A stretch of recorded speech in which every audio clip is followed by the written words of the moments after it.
கனமழை வெள்ளத்தால் பாதிக்கப்பட்ட திருநெல்வேலி, தூத்துக்குடி மாவட்ட மக்களுக்கு நடிகர் விஜய் நிவாரண உதவிகளை வழங்கி வருகிறார். இது குறித்த முழு விவரங்களையும் நம்ம செய்தியாளர் யுவராஜ் வழங்க கேட்கலாம். யுவராஜ், வணக்கம். இது தொடர்பான விவரங்கள். வணக்கம். கனமழையால் பாதிக்கப்பட்ட அந்த தூத்துக்குடி, திருநெல்வேலி மாவட்டங்களால் கனமழையால் பாதிக்கப்பட்ட மக்களுக்கு நிவாரண உதவிகளையும் நிவாரண தொகைகளையும் வழங்குவதற்காக நடிகர் விஜய் தற்போது திருநெல்வேலியை வருகை தந்திருந்தார்.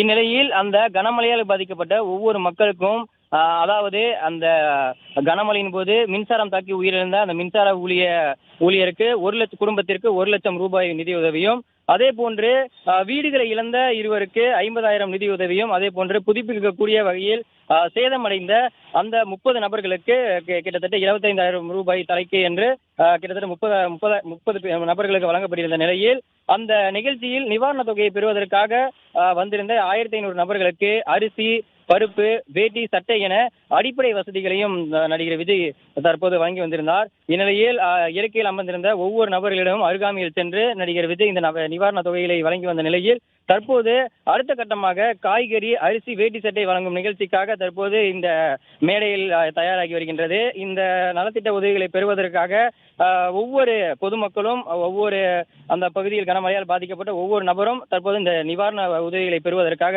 வரிசையில் நின்று காத்துக் கொண்டிருக்கின்றனர். இதற்கு முதற்கட்டமாக தற்போது அந்த நிவாரண தொகை, அதாவது பாதிப்படைந்த அந்த பொதுமக்களுக்கு 30 நபர்களுக்கு 25,000 ரூபாய் மற்றும் இருவருக்கு 50,000 ரூபாய், அந்த மின்சாரம் தாக்கி உயிரிழந்த அந்த நபர்களுக்கு 1,00,000 ரூபாய் என அந்த முதற்கட்டமாக அந்த பண உதவி வழங்கும் அந்த நிகழ்ச்சியானது நடைபெற்ற நிலையில் தற்போது 1,500 நபர்களுக்கு அடிப்படை தேவை வசதிகளான 5 கிலோ அரிசி, சர்க்கரை, ரவை, கோதுமை, சேமியா, உப்பு உள்ளிட்ட மளிகை பொருட்கள் அடங்கிய தொகுப்புகளும், அதே போன்று பாதிப்படைந்த மக்களுக்கு உடுத்துவதற்காக வேட்டி, சட்டை, துண்டு, சேலை ஆகிய பொருட்களையும் 1,500 நபர்களுக்கு, அதே போன்று கூடுதலாக காய்கறிகளும் அந்த 1,500 நபர்களுக்காக வழங்கப்படுகின்றது.